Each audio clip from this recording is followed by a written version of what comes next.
बनी चिड़िया अपनी पत्नी पिंकी चिड़िया और बेटी गुनगुन चिड़िया के साथ रहता था। बनी चिड़िया का जंगल में बहुत सम्मान था। सभी जंगल वाले उसकी बात मानते थे। उसके सामने बोलने की किसी की हिम्मत नहीं होती थी। एक दिन पिंकी चिड़िया अपनी बेटी गुनगुन से कहती है, बेटी, तू शादी क्यों नहीं करना चाहती है? तेरे पिताजी तेरे लिए कितना परेशान रहते हैं, और एक तू है जो शादी करने के लिए तैयार ही नहीं है। आखिर क्या वजह है इसकी? माँ, अगर तुम इतना कह रही हो तो मैं शादी कर लूंगी, लेकिन मेरी एक शर्त है। मैं शादी उसी लड़के से करूंगी जो मेरी हर बात मानेगा। अगर ऐसा कोई लड़का है तो मैं उससे खुशी खुशी शादी कर लूंगी। अब ऐसा लड़का मैं कहाँ से ढूंढ कर लाऊं? तेरे लिए मेरी बेटी, एक बात हमेशा ध्यान रखना, पत्नी को पति की हर बात माननी चाहिए, और एक तू है उल्टा रिवाज चला रही है। कोई सुनेगा तो क्या कहेगा कि पत्नी पति पर हुक्म साती है और पति चुपचाप उसकी बात मान लेता है। देखो माँ, अगर तुम मेरी शर्त नहीं मानोगी तो मैं कभी शादी नहीं करूंगी, चाहे कुछ भी हो जाए। किसी तरह ये बात जंगल के जमींदार के आलसी बेटे के कानों तक पहुंच गई। ये बात सुनकर उसे बड़ा आश्चर्य हुआ। उसने सोचा, कैसी अजीब शर्त है। मैं इस लड़की का घमंड चकनाचूर कर दूंगा। मैं भी आज कसम खाता हूँ, मैं इसी लड़की से शादी करूंगा और कभी इसकी बात नहीं मानूंगा, चाहे जो भी हो जाए। अगले ही दिन बबलू चील अपनी माता के पास गया और कहने लगा, माँ, मैं बनी चिड़िया की बेटी गुनगुन चिड़िया से शादी करना चाहता हूँ। क्या हो गया है बेटा? तू क्यों मजाक करता है? कल तक तो तू शादी के नाम से मुंह बनाता था, और आज एकदम शादी का ख्याल तेरे दिमाग में कहाँ से आ गया? चल मान ले, अगर हम तेरी शादी कर भी दे तो तू अभी कुछ करता धरता भी तो नहीं है। बीवी बच्चों का गुजारा कैसे करेगा? हम तेरा कब तक साथ दे सकते हैं? कभी न कभी तुझे कोई काम तो करना ही होगा। माँ, मैं अभी कुछ सुनना नहीं चाहता हूँ। मुझे बस शादी करनी है, वो भी बनी चिड़िया की बेटी गुनगुन से। तुम पिताजी से बात करके बनी चिड़िया के घर जाओ उसकी बेटी का हाथ मांगने मेरे लिए। टूनी अपने पति मोनू से कहती है, बेटा जवान हो गया है, तुम उसका विवाह कर दो, मुझे भी थोड़ी राहत मिल जाएगी। इतना बड़ा घर है, मुझसे इतना सारा काम नहीं हो पाता है। अरे भाग्यवान, तुम यह क्या कह रही हो? बबलू तो कुछ करता धरता भी नहीं है, सारा दिन घर में यूं ही पड़ा रहता है। मैंने उससे कितनी बार कहा है कि खेतों पर जाओ, काम करो, मजदूरों के साथ मिलकर थोड़ी मेहनत कर लिया करो, लेकिन वो है कि सुनता ही नहीं। हमारे पास इतनी सारी जमीन है, अगर वह खेती का काम नहीं सीखेगा तो फिर जमीन पर खेती कैसे करेगा? अगर वह चाहता है कि उससे मेहनत नहीं होगी तो मेहनत मत कर, लेकिन खेतों पर जाकर मजदूरों को ही देख लिया करें। मजदूर सही से काम कर रहे हैं या नहीं कर रहे हैं, या समय ही पास कर रहे हैं। अब मैं अकेला कौन कौन सा काम देखूं? तुम सही कहते हो, लेकिन अभी वो ना समझ है। अगर हम इसका विवाह करा देंगे तो यह खुद ही काम करने की सोचेगा और इसका यह आलसीपन दूर हो जाएगा। तुम बिल्कुल सही बोल रही हो। तुम्हारी नजर में कोई लड़की है बबलू के विवाह के लिए? तो बोलो भाग्यवान। हमारे जंगल में बनी चिड़िया जी रहते हैं। वो एक सम्मानित और अच्छे इंसान है। उनकी बेटी गुनगुन बहुत ही खूबसूरत और सुशील है। तुम बनी चिड़िया की बेटी गुनगुन की बात कर रही हो? अरे बनी तो बहुत ही अच्छा इंसान है, गांव के सभी लोग उसकी बहुत इज्जत करते हैं। हम कल ही बनी के घर चलेंगे। बबलू के रिश्ते के लिए तुम तैयारी शुरू कर दो। अगले दिन मोनू चील और उसकी पत्नी बनी चिड़िया के घर पहुंच जाते हैं। अरे जमींदार साहब, कैसे आना हुआ? सब खैरियत तो है ना? हाँ बनी, सब ठीक है।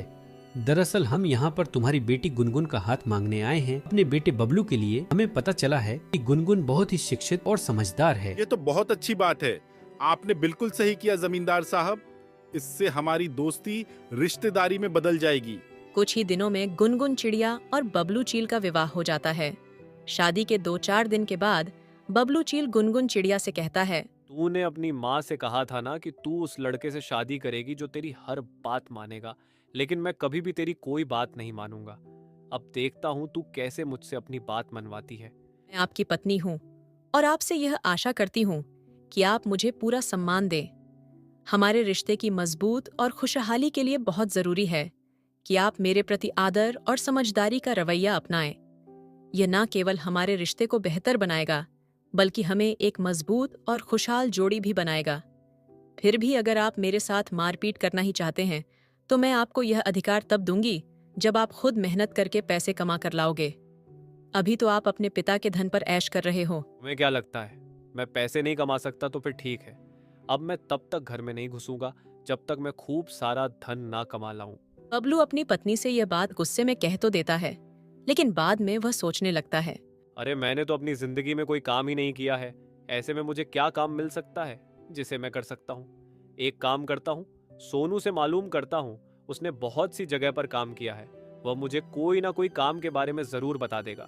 बबलू चील सोनू कबूतर के घर पहुंच जाता है और सोनू से कहता है, सोनू तुमने यार बहुत सी जगह पर काम किया है, मुझे भी कोई काम करना है। तुम्हारी नजर में कोई काम हो मेरे लिए तो मुझे बताओ।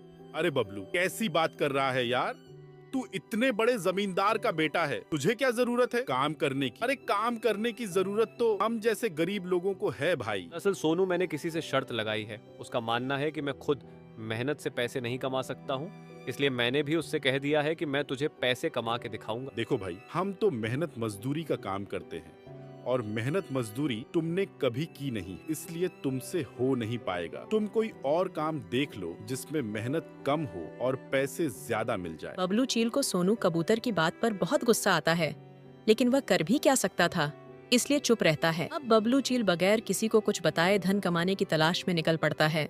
वह अपने जंगल से करीब 20 किलोमीटर दूर एक अमीर सेठ चिड़िया के पास जाता है।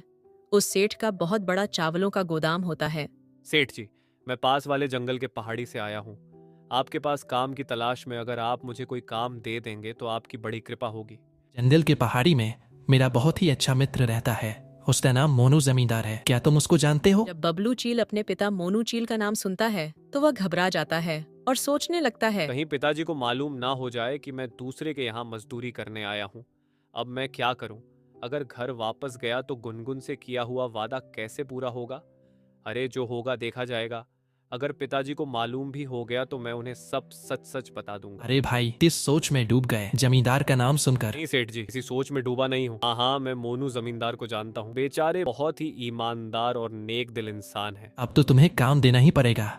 तुम मेरे मित्र के जंगल के पहाड़ी से जो आए हो, देखो भाई, अगर तुम मेहनत और लगन से काम करोगे तो अच्छा पैसा कमाओगे। सेठ जी बबलू चील को काम पर रख लेते हैं। जब बबलू चील के पास अच्छा खासा धन इकट्ठा हो जाता है तो वह अपने घर जाने की सोचने लगता है। फिर वह सेठ जी से कहता है, सेठ जी मैं सोच रहा था कि एक बार घर जाकर बीवी बच्चों से मिलाता हूँ। तुमने बिल्कुल सही सोचा बबलू, बीवी बच्चों से मिलना भी जरूरी है।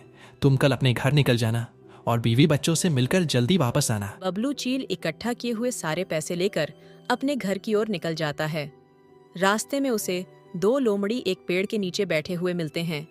वह बबलू चील से कहते हैं, अरे भाई, इतनी जल्दी में कहाँ जा रहे हो? लगता है आप शहर से धन कमा कर लाए हो। हम दोनों भी शहर जा रहे हैं धन कमाने की तलाश में। सुनो, तुम्हें पता है इस रास्ते पर बहुत सारे लुटेरे और ठग रहते हैं। तुम अपना धन सावधान होकर ले जाना। लेकिन मैंने तो सुना था कि यह रास्ता सुरक्षित है, इस रास्ते पर लुटेरे नहीं मिलते।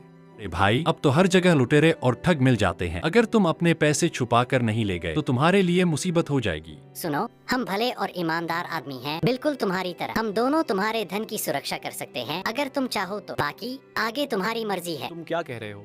मुझे तो कुछ भी समझ में नहीं आ रहा। मैं तुम्हें अपना धन क्यों दूं? मैं तो सही से तुम्हें जानता भी नहीं हूँ। अरे भाई, इसमें नाराज होने की क्या बात है? तुम्हारा धन है, दो या मत दो। हम तो बस तुम्हें आगाह कर रहे थे ठगों से। बबलू चील सोचता है, देखने में तो ये दोनों ईमानदार लगते हैं। अगर इन्हें मेरा धन लेना ही होता तो ये मुझसे जबरदस्ती छीन भी सकते थे, लेकिन इन्होंने ऐसा कुछ नहीं किया। मुझे इनकी बात मान लेनी चाहिए। देखो भैया, मैं तुम्हें अपना धन तो नहीं दे सकता। हाँ, एक काम कर सकता हूँ, अगर तुम मेरे साथ मेरे घर तक चलोगे तो मैं तुम्हें थोड़े बहुत पैसे दे दूंगा। इस तरह मेरे धन की सुरक्षा भी हो जाएगी और तुम दोनों की कमाई भी हो जाएगी। तीनों पेड़ के नीचे बैठकर आराम करने लगते हैं। कुछ ही देर में बबलू चील को नींद आ जाती है। दोनों ठग लोमड़ी बबलू चील का सारा धन चुरा कर ले जाते हैं। जब बबलू चील की आंख खुलती है तो उसे वह दोनों ठग लोमड़ी कहीं भी दिखाई नहीं देते। वह हड़बड़ाकर अपना धन देखता है तो उसे धन भी नहीं मिलता है, इसलिए बबलू चील बहुत परेशान हो जाता है। धीरे धीरे रात होने लगती है। बबलू चील को दूर उजाला दिखाई देता है। वहाँ एक बुढ़िया चिड़िया का घर था। बबलू चील ने बुढ़िया से कहा, मैं शहर से धन कमा कर लाया था, रास्ते में मुझे 2 लोमड़ी ने ठग लिया। मैं बहुत थका हुआ हूँ, क्या आप मुझे अपने घर में ठहरने के लिए थोड़ी सी जगह दे सकती हैं? बुढ़िया बहुत ही नेक दिल की चिड़िया थी। उसकी कोई औलाद नहीं थी। उसने बबलू चील को अपने घर में रुकने की आज्ञा दे दी। बुढ़िया एक छोटी सी चाय की दुकान चलाती थी, जिससे वह अपना गुजर बसर करती थी। बबलू चील ने बुढ़िया की चाय की दुकान पर काम करना शुरू कर दिया। कुछ ही दिनों में बुढ़िया की चाय की दुकान काफी बड़ी हो गई। इससे खुश होकर उसने बबलू चील को बहुत सारे पैसे दिए। बुढ़िया से पैसे लेकर बबलू चील सोचने लगा, अब मेरे पास खूब पैसे हो गए और घर से निकले हुए भी बहुत दिन हो गए। अब मुझे घर चलना चाहिए। इस बार बहुत ही सावधानी से जाऊंगा और उसके बाद गुनगुन पर रोब दिखाऊंगा। बबलू चील ने बुढ़िया से घर जाने की इजाजत मांगी और फिर अपने घर की ओर चल दिया। घर पहुंचकर बबलू चील ने सारा धन जो कमाया था गुनगुन को दे दिया और फिर बोला, तुमने कहा था ना, जब मैं अपनी मेहनत से धन कमा के लाऊंगा तभी तुम्हारे साथ मारपीट कर सकता हूँ। अब पिटने के लिए तैयार हो जाओ। देखो, मैं तुम्हारे साथ मारपीट करना नहीं चाहता, लेकिन मुझे तुम्हारा घमंड तोड़ना है, इसलिए मुझे तुम्हारे साथ मारपीट करनी होगी। स्त्री को पीटना बहुत बड़ा पाप है। मैं तुम्हारी जीवन साथी हूँ। हम दोनों ने एक दूसरे के साथ जीवन बिताने की कसम खाई है। मैं तुम्हारा हर मुश्किल समय में साथ दूंगी। अगर फिर भी तुम मुझे पीटना ही चाहते हो तो घर के अंदर मारपीट करने का कोई फायदा नहीं है, क्योंकि किसी को पता भी नहीं चल पाएगा कि बबलू ने अपनी पत्नी को पीटा है। जंगल वालों को भी पता तो होना चाहिए कि तुम इतना सारा धन कमा कर लाए हो, इसीलिए अपनी पत्नी को पीटना चाहते हो। आज आराम कर लो, तुम बहुत दूर से चलकर आए हो ना। कल सुबह सारे जंगल वालों को बुलाकर मुझे उनके सामने पीटना।